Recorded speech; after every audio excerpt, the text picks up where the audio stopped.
muito bom dia para você que nos acompanha. Está no ar o Aparecida Interessa ao Brasil.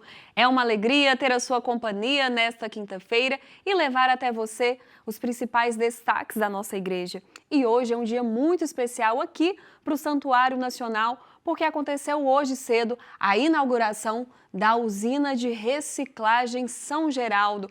O Santuário Nacional, mais uma vez, aí reforçando o cuidado com a casa comum.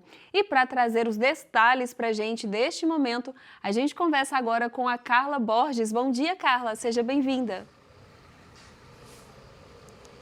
Bom dia, Gabriela. Isso mesmo, aconteceu hoje. Então, a inauguração da usina São Geraldo, usina de triagem e compostagem aqui do Santuário Nacional, que é uma grande iniciativa em preservação à nossa casa comum. Para conversar mais sobre esse momento de inauguração, mas toda essa obra realizada, nós vamos conversar com o Padre Fábio Evaristo, que é administrador econômico do santuário. Bom dia, Padre Fábio. É uma grande alegria essa inauguração que acontece aqui. Isso também inspirados pelo Papa Leão XIV a viver de fato a ecologia integral. Bom dia. Bom dia a todos que estão nos acompanhando pelo Aparecida Interessa ao Brasil, a TV Aparecida neste momento. Um dia de muita alegria, sim, para o santuário. Estivemos há pouco com a presença de Dom Orlando Brandes, nosso arcebispo, dando a bênção para as instalações desta usina que entra hoje em operação. Então, a reciclagem dos resíduos, do lixo produzido pela movimentação dos peregrinos no santuário, agora virá para cá e nós vamos estar dando o tratamento devido para esse resíduo, separando o que é reciclável e transformando em adubo o que for orgânico. Isso, e pensando também em ecologia ambiental, nessa questão toda socioambiental que o santuário tem se preocupado ao longo desses anos, que é pedido também pelo Papa Leão XIV, e como igreja nós voltamos o nosso olhar. Essa é uma iniciativa muito bonita do Santuário Nacional que está começando e se desenvolvendo também. Essa iniciativa tem a ver com a orientação do magistério da igreja, é uma resposta àquele convite para estarmos nos empenhando cada vez mais em cuidar da casa comum, lugar onde nós vivemos. Então, a doutrina social da igreja sempre nos provocando em relação a isso. Mas isso também tem a ver com formação de consciência. Nós vamos estar aqui organizando e promovendo a reciclagem desses materiais, mas vamos estar também tocando a consciência das pessoas, dos devotos, dos que frequentam o santuário, para que eles possam também aprender a ter iniciativas menores, claro, mas que são de grande impacto lá na sua comunidade, na sua vida familiar. Então se trata de evangelização. Essa iniciativa, ela pode parecer ser apenas uma iniciativa de estrutura, de formação de estrutura, de reciclagem, mas ela é também, além disso, é também uma estrutura que tem relação com a missão evangelizadora do santuário, que é formar esta consciência das pessoas. Também podemos ver na prática, no dia a dia, dos tantos fiéis, tantos devotos de Nossa Senhora que vão até o Santuário Nacional e podem então, a partir da Casa da Mãe Aparecida, tomar essa preocupação pela casa comum a partir dessa visita. Todo o lixo, todos os resíduos que estão no santuário, então, serão encaminhados para cá. Isso, até então nós contávamos, como normalmente se faz, né, nas cidades, com o apoio dos aterros sanitários legalizados. Nós encaminhávamos estes resíduos para estes aterros sanitários. Agora não vamos mais, né, estar promovendo essa atitude, evitando a contaminação do solo, a contaminação da água. Então todo o plástico, todo metal, vidro, tudo aquilo que é reciclável, papel, que é produzido no dia a dia do santuário, passa a vir aqui para a usina de reciclagem, para ser preparado para novamente se transformar em material a ser reutilizado.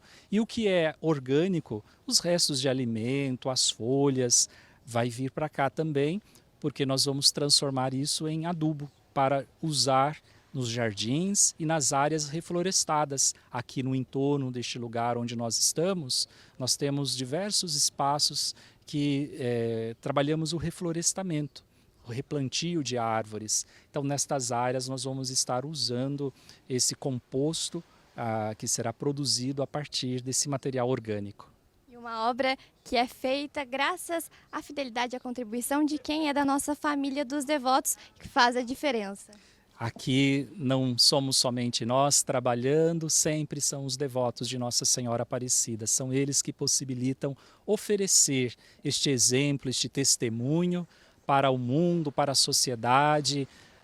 Enfim, são os devotos de Nossa Senhora que com sua contribuição, com sua participação, nos possibilitam evangelizar com tanto amor a partir do Santuário Nacional.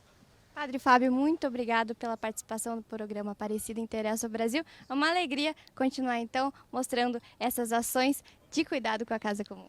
Muito obrigado pela oportunidade e você é nosso convidado a estar vindo ao santuário e observando, né, como estamos lá no espaço do santuário realizando esse trabalho de separação do lixo e estar ali vivendo essa experiência de estar num lugar tão bonito, tão bem cuidado.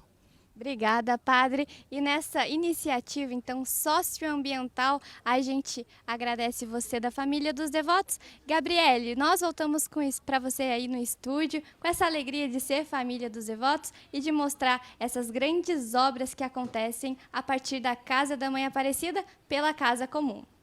É isso aí, Carla, né? Ver esse cuidado que acontece graças à generosidade da família dos devotos. Muito obrigada pelas informações, obrigada também ao Padre Fábio e obrigada, claro, a você, né, que contribui para que tudo isso aconteça. E olha, já que nós estamos falando, né, dessa missão da igreja que não para, vamos conferir agora os destaques das pontifícias obras missionárias com a Isabelle Torres. Bom dia, Isabelle.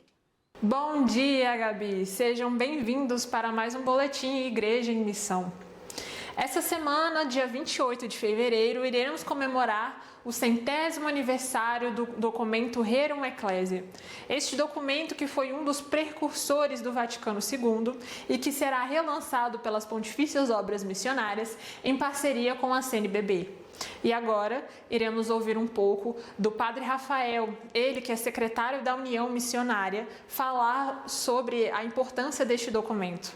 Pio XI lançava um grande documento, uma grande encíclica missionária chamada Rerum Ecclesiae. Este ano estamos celebrando o centenário desse documento e, portanto, as Pontifícias Obras estão relançando a encíclica. Ele é de suma importância porque foi um dos documentos que preparou o Vaticano II e o Papa pede que seja preparado o clero local, os bispos deixem de ser estrangeiros e que a igreja seja preparada a partir da África, da Ásia, para que a igreja não seja mais estrangeira, para que não dependa dos missionários que vinham de fora. E esse documento, então, nos mostra essa universalidade da igreja, a igreja que é, por natureza, missionária, como nos fala o Vaticano II. E esse foi mais um Boletim Igreja em Missão. Nos vemos na semana que vem.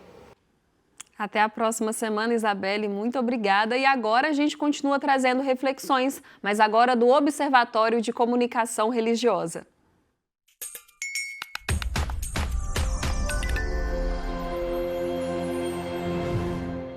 Neste ano, teremos as eleições para presidente, governadores, senadores, deputados federais, estaduais e distritais.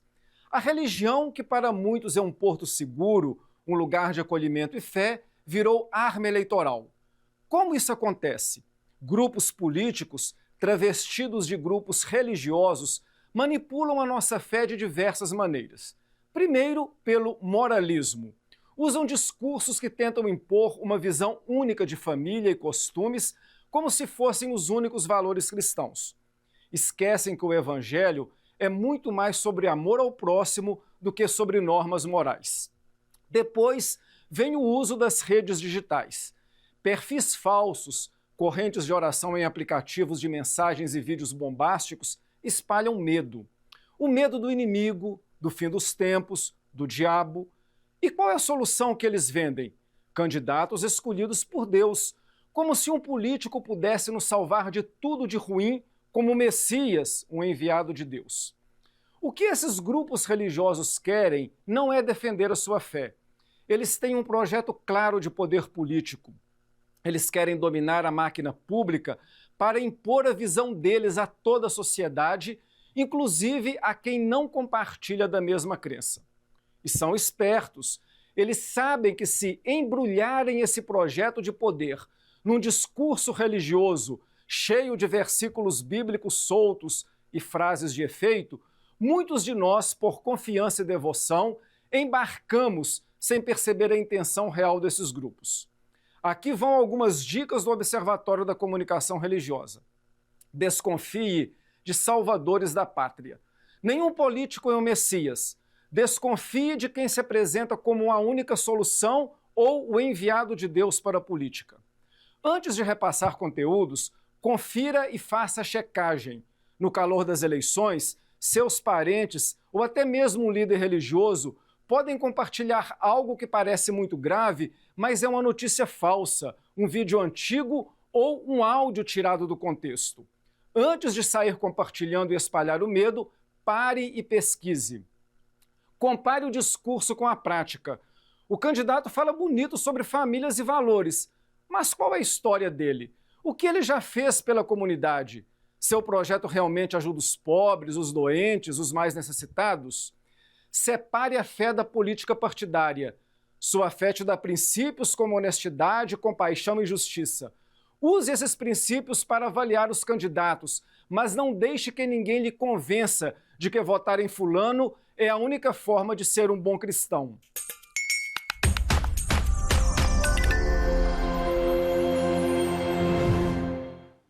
E olha só, já está disponível o segundo episódio do podcast Economia e Moradia, para você entender um pouco mais sobre a campanha da Fraternidade deste ano. E quem vai conversar com a gente é a jornalista da Rádio Aparecida, a Fernanda Prado. Bom dia, Fernanda, seja bem-vinda. Muito obrigada, Gabi. Bom dia para você, a todos que nos acompanham. Esse é o segundo episódio de um total de 7 episódios do podcast Economia e Moradia, que é produzido pela Rádio Aparecida em parceria com a Articulação Brasileira para a Economia de Francisco e Clara e também com a CNBB, a Conferência Nacional dos Bispos do Brasil. Esse segundo episódio é intitulado de Tanta Casa Sem Gente, Tanta Gente Sem Casa e busca promover uma reflexão sobre o déficit habitacional. Hoje, no Brasil, cerca de 70 milhões de pessoas vivem em moradias precárias. Por outro lado, é grande o número de moradias, de imóveis vazios, por conta da lógica dos altos aluguéis. Bom, e para falarmos sobre isso, nada melhor do que conversarmos com pessoas que vivem essa realidade. Por isso, um dos nossos entrevistados é o Frei Marques Reis, ele que é morador do Jardim Peri Alto, periferia de São Paulo, também é membro da Articulação Brasileira para a Economia de Francisco e Clara. Ele nos fala sobre esses brasileiros que vivem em condições precárias, às vezes com falta de acesso a direitos básicos, como é a questão do saneamento básico. Vamos acompanhar um trechinho. O Peri Alto, por exemplo, a gente não tem UBS, nós não temos nenhum atendimento público direcionado com equipamento aqui, trabalho social para criança, nessa região toda só existe um, escola só existe de uma faixa etária.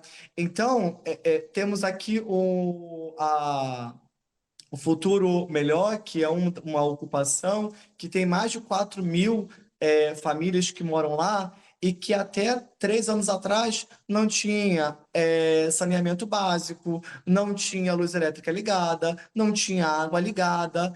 Então, é um lugar em que, muito embora ele seja um símbolo de unidade, mas também é um símbolo de segregação, porque nos parece que para as pessoas que habitam aqui ainda não tem lugar na cidade de São Paulo. É muito interessante ouvirmos, então, esse relato, que é a realidade de milhões de brasileiros. Nesse podcast também nós ouvimos a Sueli de Fátima, que faz parte do movimento em defesa das favelas, e o podcast já está disponível nas plataformas de áudio e também no portal a12.com/rádio. Gabi, fica o convite para acompanhar, então, esse podcast, esse itinerário quaresmal, refletindo sobre o tema da campanha da Fraternidade, que nesse ano fala sobre o direito à moradia. Gabi, é com você. Muito obrigada, viu, Fernanda? E mais uma vez, parabéns a todos da Rádio Aparecida por essa iniciativa. E olha, gente, o programa de hoje vai ficando por aqui, mas antes, peço a você para colocar nas suas orações todas as pessoas, as famílias que estão sendo atingidas pelas fortes chuvas no país, principalmente lá na zona da Mata Mineira. Que a Mãe Aparecida possa interceder por todos nós. Um forte abraço e até amanhã.